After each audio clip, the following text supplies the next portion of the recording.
And welcome, ladies and gentlemen, to the monastery, the open bar of the internet, the world's greatest shit show, and the place where we, the good brothers and sisters of this most holy of temples, seek enlightenment through the drunkest, craziest, and most batshit ways possible. I am your one and only gaming monk, better known as Mildra, and with me, I have a couple newcomers into the temple, coming to us from the world of top-notch entertainment, the double-headed monster behind Gates of Krystalia and its recent expansion, Last Due. In the red corner, we have the main developer of the project, Andrea Ruggeri, and in the blue corner, we have the main producer of the project, and also the one who's going to be probably doing a lot of translation work throughout this interview, Alberto Dianin. I apologize in advance if I did any mispronunciations, but how are you two doing today? Hello, Mildra. Thank you so much. Yeah, it's a pleasure to be here. Mm-hmm. So, as you said, I will act also as translator because Andrea didn't speak English. Mm-hmm. And I want to start that I'm like the mind behind the marketing, logistic, production, but Andrea is the author and the designer and also the illustrator of the game. So all the times that will be question about these topics, I will ask support to Andrea. he will tell to me, then I will translate and explain the answer. Mm-hmm. So, I suppose I should begin with one of the questions that's kind of the tradition in around these parts, and that is the humble beginnings, the origin story. And this is a question Yeah. for both of you. Walk me through your introduction to role-playing games and what made it stick. Okay. So all the games start from the creativity of Andrea, because I'm not a role play gamers. So everything started because he owned a shop for 8 years, Mm-hmm. where he sold art characters, role playing games, cards, and a lot of gaming stuff. Mm-hmm. And he always think about how to create something new that can mix the dynamicity of the anime with the style of role-play games. Mm-hmm. So during the years, he collect a lot of ideas that he catch from several manga and anime that he watched and read, Mm-hmm. and then he create this game that is very particular, we can say, because normally in RPGs we use dices, but here we use only cards, Mm-hmm. because the game is characterized by a poker card deck for each player, and the card deck is the life also of the character that each person own during the game. Mm-hmm. And that's the core of everything. Yeah. And Andrea, what about you? What was your origin story when it came to your first introduction to RPGs? Ok, Andre? Ah, Ok, ha detto dimmi un po' cos'è che ti ha fatto scoprire gli RPG per poi anche arrivare a fare un gioco. ma come tutti ho iniziato con Dungeons and Dragons da piccolo e poi ho maturato questa malattia fino ad aprire un negozio. Okay, so he starts saying that from when he was like teen, he started like everybody with Dungeons and Dragons. Then he moved the passion, opening a shop, and then thinking always about how to create something like a new brand RPGs. Mm-hmm. Andre, vuoi aggiungere qualcos'altro? No, fondamentalmente è questa, anche perché avendo un negozio gestivo Warhammer e diverse tipologie di giochi, compresi i giochi di carte, e mi ha sempre affascinato la parte strategica del gioco di carte Yeah. e volevo portarla negli RPG. Yeah, and another thing is that Andrea, thanks to the experience in the with the shop, he see a lot of different types of games. Basically, he also was the president of like a big association of Warhammer in Italy, Mm-hmm. and also in the shop he sold a lot of Magic the Gathering card, Yu-Gi-Oh, Pokemon, stuff like this. Mm-hmm. So he mix all his knowledge from several different games Mm-hmm. to melt in a TTRPG. Yeah. Now that brings me to my next question, which isn't tied to mechanics, but kind of further going into that origin story. Within older versions of D&D, there is a concept called Appendix N. This is a reference thing that's usually in the back of the book that contains inspirations or media to establish a kind of tone. This can be other role-playing games, this can be video games, this can be comic books, manga, anime, film, but anything under the sun. But given the kind of game that Gates of Krystalia is, what would you say were some of the specific anime, manga, or video games that served as early inspiration for the kind of tone that you wanted to go for? Ok, just a second. Andre praticamente mi dice che tra tutto quello che hai giocato, quindi letture di manga, vedere anime, aver giocato altri giochi, quali sono le tue principali ispirazioni per ciascuno di esse?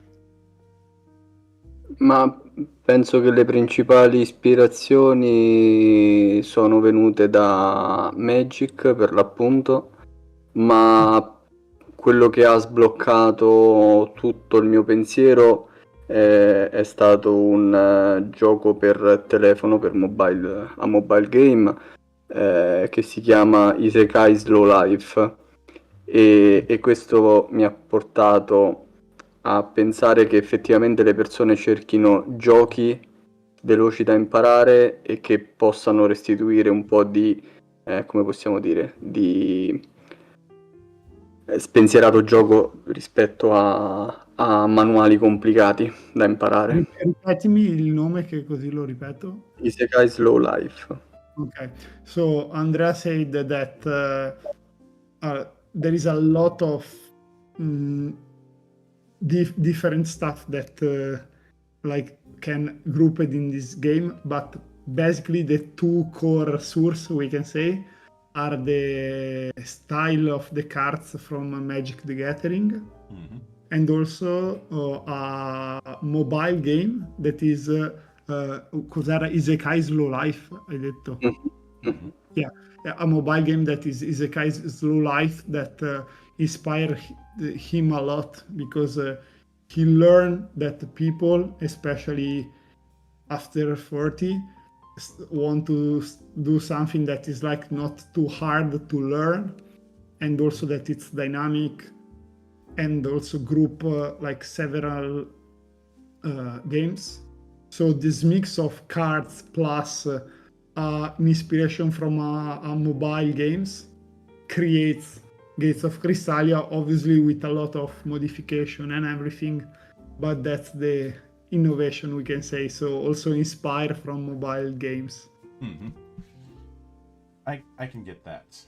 Now, you had described it as an isekai style role playing game. Yeah. Going a bit further into that, what would you Okay.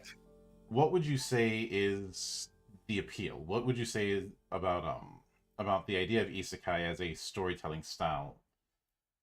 I can't really call it a genre. That you think is what draws people into that particular storytelling device. Ok, so Andre praticamente chiede, noi definiamo il gioco in stile Isekai, anime Isekai. Vorrebbe Mhm. che spiegassi un po' meglio, diciamo, su cosa lo caratterizza per definirlo così, cioè perché proprio cioè, quali sono magari le caratteristiche, Sì, gli sì, sì, ho aspetti capito. e, Mhm. e che possono anche poi, cioè sia come la vedi te, che ti hanno portato te a fare questa scelta, sia anche cos'è che fa, a tuo parere, innamorare le persone di questa cosa. Magari Ok. dimmela in spezzoni così intanto non lascio troppo silenzio. Ecco. Effettivamente è una domanda comune perché Isekai e non semplicemente anime. Mhm. E la scelta dell'Isekai è dovuta perché tutto il gioco si basa, per chi lo legge in maniera attenta, principalmente sul lato emotivo e non sul power play o sul combattimento. Vai. Okay, so the first thing is that it's not just anime, but it's anime isekai, Mhm. because the focus of our game is not just fighting, we can say, but there is an important side related to the emotion in the games, Mhm. to the relation between the characters. And so this is the first step. Then now I will just wait the next stuff from Andrea and I will continue the translation. Mhm. So Andre, dimmi il prossimo. Infatti alcuni feedback di persone mi dicono che gli eroi, come possiamo dire, sono hanno una cioè ogni personaggio creato può essere tutto, non ci sono i vincoli classici dei giochi di ruolo dove solo una determinata classe può fare qualcosa, questo diciamo è un feedback di chi lo legge superficialmente, e poi una volta che lo approfondiscono capiscono qual è il vero spirito di Gates of Krystalia. E la parte degli anime che mi affascinava di più e che credo abbia affascinato molti non è quanto possa diventare potente l'eroe, ma qual è il suo percorso di crescita personale a livello emotivo. Okay. So the second point is related also to the inspiration about not only the like characteristic of each characters, because in our games each race, each class of characters can obtain all the possibilities. There is no like limitation due to those topics.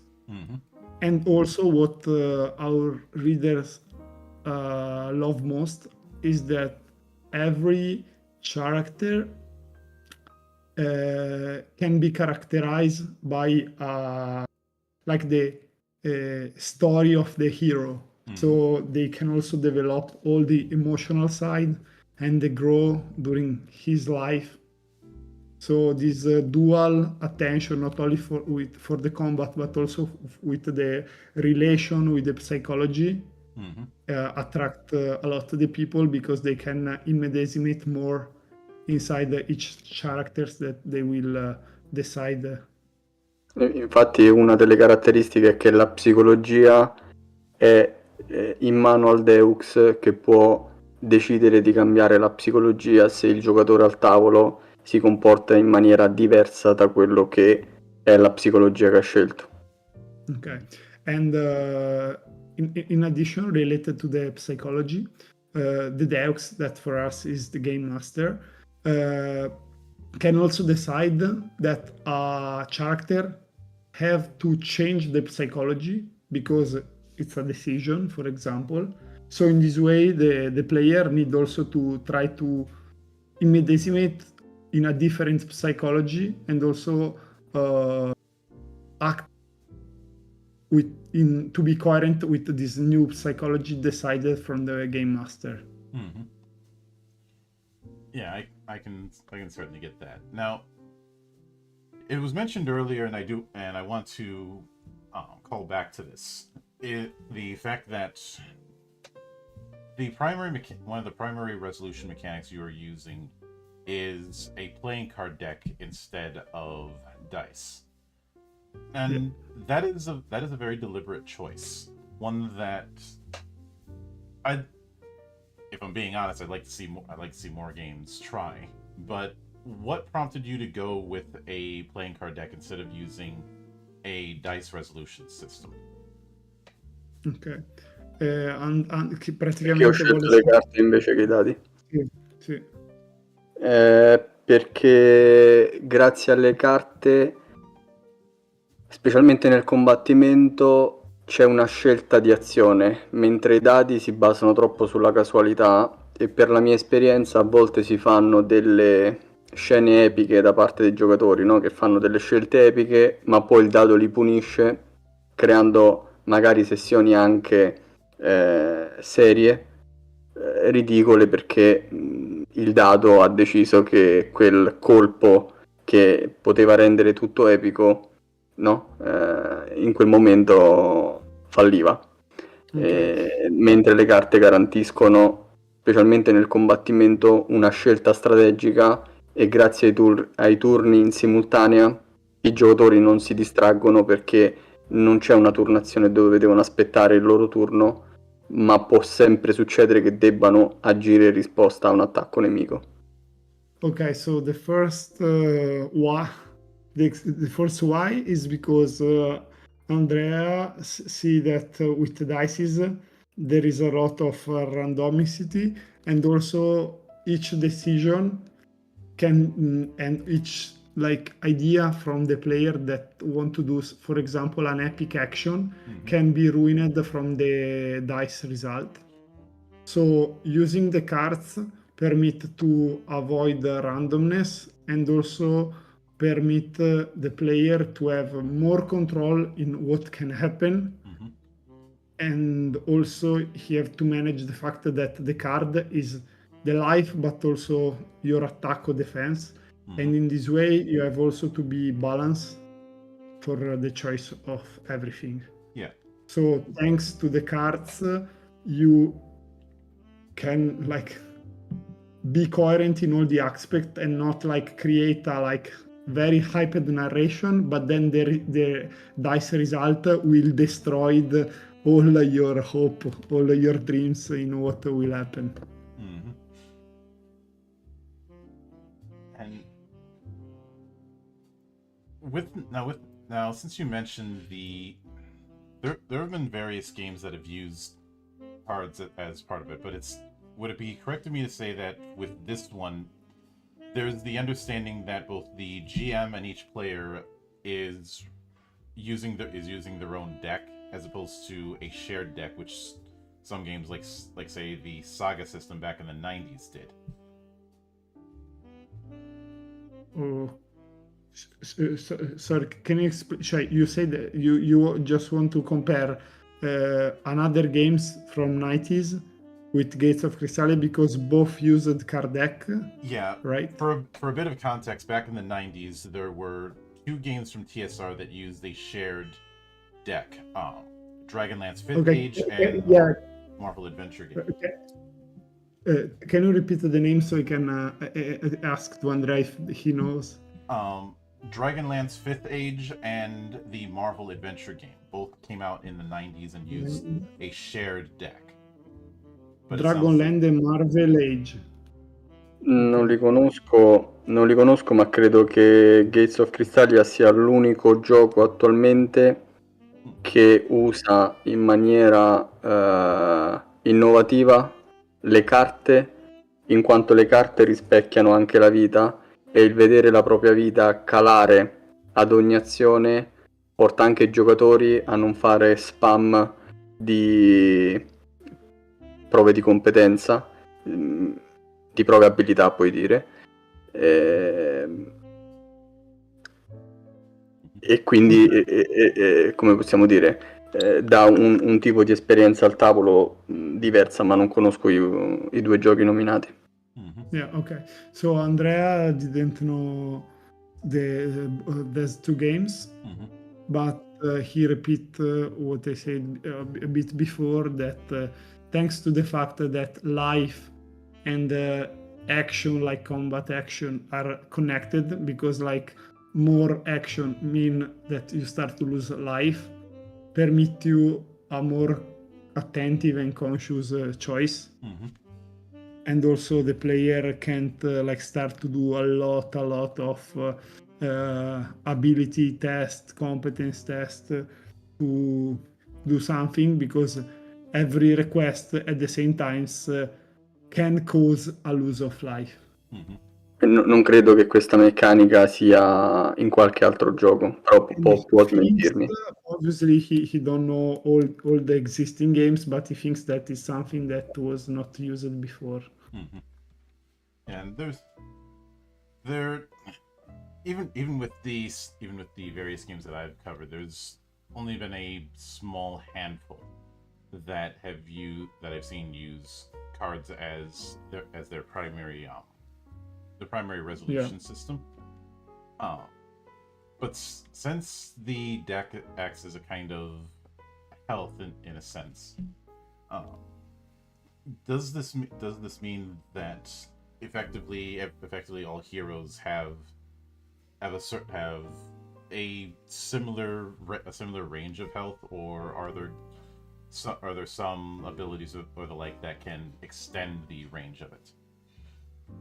Okay, I repeat just to be sure that I explain correctly. So you say that basically, thanks to the fact that cards mean life and also action, if there are some type of classes and races that are affected more or less from this stuff. Yes. Yeah, ok. Andre praticamente chiede se il fatto che ovviamente c'è la vita e il combattimento, inteso come attacco e come difesa, sono connesse, e quindi ovviamente più uno attacca più perde vita, e se questa caratteristica è uguale per tutte le razze e le classi o ce ne sono alcune che vengono minormente impattate. In che senso però? Nel senso che, ti dico quello da quello che ho capito, nel senso che tutti i personaggi, da quello che mi hai detto, sono allo stesso livello, nel senso che entrambi avranno 52 carte, entrambi per attaccare dovranno usare delle carte, per difendersi delle altre, però ci sono delle razze che sono privilegiate, diciamo, su sta roba, che hanno, non so, Le razze e perdono. le classi danno solo delle abilità specifiche che possono in qualche modo premiare determinate scelte, ma la vita è uguale per tutti, non c'è differenziazione tra personaggi inteso come vita o possibilità. C'è differenziazione tra i personaggi intesa come scelte di composizione libera del proprio personaggio. Quindi è tutto molto strategico, quindi uno fa delle scelte che poi vanno a cavallo con la strategia che porterà avanti, e quindi che sia un personaggio o un altro dipende dalla strategia che vuole adottare. Sì, sono tutti abbastanza autosufficienti, ma ovviamente c'è una differenziazione tra chi fa più danno e chi usa le carte in maniera diversa. Okay. So, sorry for the waiting. Mhm. So basically, each character are like balance, and each character bring just a difference in term of abilities that they can use. So each player can decide a strategy. With the strategy, surely there will be some players that will prefer to use a strategy more directed to the fight, someone that will be more directed to another part of the game, for example. So it's always a balance, and it's not necessary that who can, I don't know, have more power in the fight will be the winner, because everything is connected to a strategy, and there are a lot of possibilities. Il berserker farà ovviamente più danni, mentre il mago avrà dei trick con le carte per fare altro. Okay, yeah, he said that surely the berserker will be like the most powerful in terms of damage, but the magician will be able to do other stuff thanks to the strategies with the cards. Now, earlier you had brought up Magic the Gathering. And Yeah. that's an interesting thing to bring up, given something that its creator Richard Garfield had said some time ago. That he wanted to view a player's deck in Magic the Gathering akin to a character sheet in Dungeons and Dragons. And over the years, there's been a certain vernacular about describing someone's deck based on the primary colors it's using, and that kind of being an inference to its playstyle. Is there a similar effect when it comes to the way a character's kit might use suits, i.e. which suits they might emphasize over others? Ok, allora praticamente dice che in Magic the Gathering, che non conosco, in funzione del colore del mazzo si può preventivare un po' la strategia che andrà a fare il giocatore, e chiede se ci sono delle cose similari che possono esserci anche in Gates of Krystalia, visto che l'abbiamo citato come uno dei due più grandi ispirazioni insieme alla Isekai Slow Life. Simile, ovviamente il mio... Ripetimi se si era abbassata la voce. La logica è simile, quindi sì, gli elementi magici hanno delle caratterizzazioni simili a quelle di Magic, quindi il blu di Magic fa pescare carte o usa strategie con le carte, e così acqua e natura fanno più o meno lo stesso. Fuoco e veleno, che possiamo identificare come il rosso in Magic, faranno più danno, quindi c'è una similitudine, c'è un indirizzo, sugli elementi magici e il loro, tra virgolette, colore. Okay. So first of all, yes, there are similarities. He compared the colors in Magics with how we can say our symbols that for us is like fire, poison, nature, water, and so he say yes that also here, depending of the strategy that each player can act, will act. They can you can Digli che il blu, understand. digli che il blu in Magic controlla le carte e le pescate, così anche l'acqua nel nostro gioco, che è blu, fa la stessa cosa. Yeah, he say that, for example, blue in Magic the Gathering can control cards and draw the cards. And for us, it's similar, but we call this water, for example. Yeah, that I can go with. Now, with that in mind, obviously, the core book leans heavily into the fantastic, but with Last Due, would it be fair of me to say that one of the goals with Last Due was to showcase what can be done with the system using other storytelling genres? Yes, basically, yeah. The core rulebook, yeah, it's obviously have a more anime style, very generic and classic. Last Deux introduce, we can say, three main things. First, have a part like the game master rules, we can say. Secondly, there are the school scenario, so we move again in more anime stuff, but in a specific scenario. And then there are other advanced rules that affect like psychology, a bit of a section about solo playing and stuff like this. And just a second, and we will then also explore in all the next books a lot of different anime words, because Krystalia is composed by 11 words, and each books that we will release is a word, and each word is inspired by a mix of anime. I don't know, one based more about sea, so like an inspiration a bit of One Piece, one more about cyberpunk, and so on. So there will be all the possibilities of that anime permit to have. So each player can immediately his mind in the anime that he loves, anime or manga, or yeah, that's.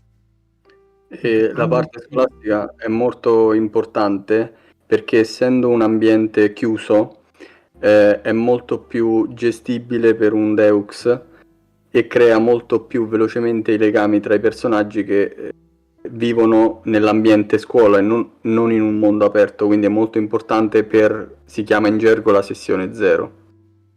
Vai. So, and he also say that to have a scenario, like for example the school scenario, help a lot the Deux, the game master, because permit him even from the zero session to set the rules in a, we can say, limited space, where obviously in a school scenario there are like a limited possibility that can start from there. That then they can be expanded, but surely it's like a solid base to start with rules and permit all players to learn what Deux want to create. Yeah, I can certainly get that. Now, shifting a bit.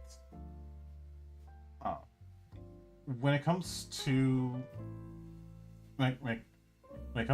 this sort of thing of having these different worlds,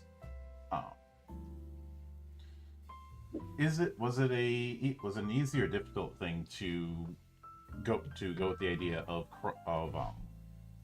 crossing over? You know, in the same way that a game like The Strange has its own form of translating between different worlds in its mechanics. Do you plan on doing anything like that, or has that already been done within the system of going between the different worlds of Krystalia? Yeah, so basically, yeah, our goal is obviously to connect each words through gates, as it's the name of the game. Surely we have right now in mind like the general system. We have already introduced all the words, like not a very detailed way, but also every new books is also based a lot thanks to the feedback of the players. So we can, for example, we have something already in mind, but then thanks to the feedback, thanks to the ideas of the player, we are able like to adapt and to find the best solution that can surely be a mix of the idea of Andrea, but also to the what players like suggest thanks to their sessions and also to their desire, because obviously it's something that is like very wide, because already like do a TTRPG that is based at the end in 13 books mean that you can like expand a lot of the stories, as you can imagine. So yeah, we can surely we can say books by books can create new rules, new scenarios, adapt something, and also all our books, as you can see from the table of contents, are characterized by two colors. The green color shows the basic rules, and the red color shows the advanced rules. So each player can always like increase the dynamicity, the detail of each action, each choice, thanks to the advanced rule. And surely all rules can be also hereditated in the next books. So a new example when we will release the next manual, surely we can also introduce a new rules that obviously can be also used in the past books. Because yeah, our intention is to permit the maximum freedom to the player for these things, so they can really unleash their imagination. Considera che i primi due libri sono... Allora, il primo libro è già un gioco a sé stante, quindi le persone che vogliono qualcosa di semplice e funzionale possono benissimo giocare solo con il primo libro. Per chi cerca qualcosa di più avanzato, il Last Deux offre comunque delle opzioni avanzate, e da Lumina in poi verranno riprese quelle regole con piccole aggiunte di regole o, dove necessario, delle piccole correzioni, ma non ci saranno stravolgimenti grandi. Però il gioco da Lumina in poi prenderà un aspetto un pochino più completo, chiamiamolo così, per quei giocatori che cercavano un po' più di informazioni, di skill, di oggetti, di qualcosa in più. Okay, so he said that already obviously with the core rulebook, each player can play just with this book, and obviously with each books that we will release, surely we will increase the rules. Obviously, could be that we do slightly modification in terms of more rules or change something, but always like very limited.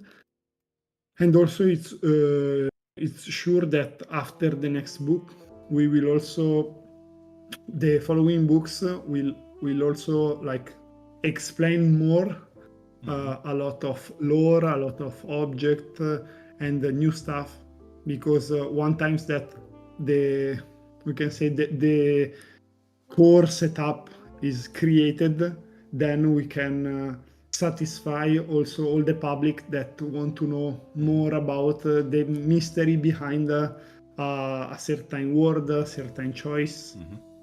So yeah, all also increase the information that players and also game master can use to like create even a deeper stories. E stiamo sviluppando anche una web app che è attualmente in beta per aiutare i giocatori a velocizzare vari processi oppure a giocare anche da soli più avanti con la solo mod. Yeah, and we are also developing a web app that now it's in beta phase and is already open for the people inside our Discord server, where and thanks to this app, all people like receive a facilitation to the creation of the story and everything. And one time that we will optimize everything, and they will have another like big support to play their session with other people, but also if they want alone. Yeah, and there's certainly been a growing amount of people trying out solo games. But speaking of what people are trying out, one of the other things I wanted to ask on was in regards to things like virtual tabletops, since that has gained a growing amount of influence over the last few years. With whether it be things like Roll20, whether it be things like Foundry or the recent Project Hedron, do you guys plan on experimenting with implementing virtual tabletop support in the future? I realize that is a lengthy process, so I'm not expecting that done in a day. Yeah, absolutely. Yeah. So for the moment, yes, we have already did a call with a company that it's expert in the creation of Foundry VTT modules. We have just like, as our system is unique, we are deciding if what's the best way to create the system. So, or creating something from scratch, like expanding the current web app that we are developing, or moving everything in a, like say, we can say existed system and then ask to the software developer to adapt to respect all our rules. And in this case, could be that we will move to Foundry VTT, as we have already had a discussion with a company, but it's something that, yes, we aren't already ready to discuss because it's in a very, very early stage. Because we can say that we are on the market in less than 1 year, even if we have already 2 books. So for the moment, our, we can say, main topic is to expand the book in all the markets. That's also why in the last Kickstarter launch we translated the book in 6 languages. And and then gradually we will surely move to the web app, digital sites, and also to all the other aspects that we can improve to scale up the project and permit new player to know it. Anche perché come azienda di editrice abbiamo deciso di seguire Gates of Krystalia, quindi a differenza magari di altre piccole nuove case editrici non faremo diversi giochi, ma sarà tutto verticale su Gates of Krystalia, ed in futuro il mio sogno sarà creare un training card game of Gates of Krystalia e anche un wargame di Gates of Krystalia, un board game, quindi l'universo di Gates of Krystalia vorrei che fosse verticale fino ad arrivare poi a quello che potrebbe essere il culmine, quindi avere un anime o un videogioco basato sulla lore, sulla storia di Gates of Krystalia. Yeah. So Andrea said that we as a small book and board game company. Our goal is just to focus on Gates of Krystalia and expand this brand, and not to do like others that we can say ride several books and brand at the same times. Our long-term goal is, yes, absolutely to expand a lot the TTRPG of Gates of Krystalia, but our goal is also to then expand our brand to create also board games, trading card games, and all the possibilities that feel coherent with this field, because we know and we are aware that anime isekai is something that a lot of people loves, because like is related to the we can say early stage of the life of everyone. So we think that thanks to this style and also to the mix of combat and also psychology, we can satisfy a lot of desires. Which I can definitely see. And speaking of that, one of the other things that certainly interested me when it came to how things were set up in both the Kickstarter for Gates of Krystalia and later on for Last Deux is not only having the theme song by Kobato, but also having full on albums. Was that something that you guys had planned from the word go, or was it something that developed midway through the process? So for us, it's important that we try to do the best in each aspect of the games. For us, was super important to mix the aesthetic so obviously the gameplay, but also the aesthetic. And as you can see, compared to like 99% of the other TTRPGs that keep a very academic structure of the book, using just 2 columns per page, 20-30 illustration in a 250 pages book. Each of our books contain thousands of illustrations, obviously thanks to the mix of AI tools and also human, but surely this helps us. But we also really care about the full experience. That's also why we develop also the musical side, thanks obviously to Kobato singers. And also that's also why we develop albums of 20-25 tracks for each books, because we really think that a coherent music can really help the overall experience of master and players to be inspired and to be also more decimated. So we will surely continue to publish the books associated also with the coherent songs. And also in the last Deux books, we also introduce the STL. The STL, because thanks also to the help of a 3D artist and everything, this permits us also to show the characters, not only obviously, thanks to our books, we can imagine everything, but already start to see the 3D character in our table printed, for example, can even create more immediation in the character and inside our world.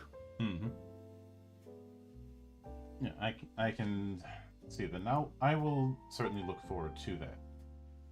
But with that said, I do want to sincerely thank you for taking the time out of your schedule to come all the way to my monastery and enjoy some of the fun that happens around here. And anytime it's a real pleasure, and I hope that the translation was fluent, and also for who listen now and also later, we will be easily able to understand everything. And for any question, we are available through all our social media. Mm-hmm. Yeah. Anytime you see fit to return, whether it's for more of the TTRPG or other forms that Gates of Krystalia might take in the future, the door is always open. As I often say around here, drinking is not mandatory, but it is encouraged. Yeah, I agree with you. So thank you so much from me and from Andrea. And yeah, we are available for everything. Mm-hmm. And yeah, thank you again. Mm-hmm. Yep. And of course, a sincere thanks goes out to everyone who took the time out of their schedule to come onto the show and enjoy the madness. And there will be plenty more where that came from, as there always is here, on the open bar of the internet. But until then, on behalf of the good brothers present and not present, my name is Mildra. I am your gaming monk. Stay fucking frosty, everybody.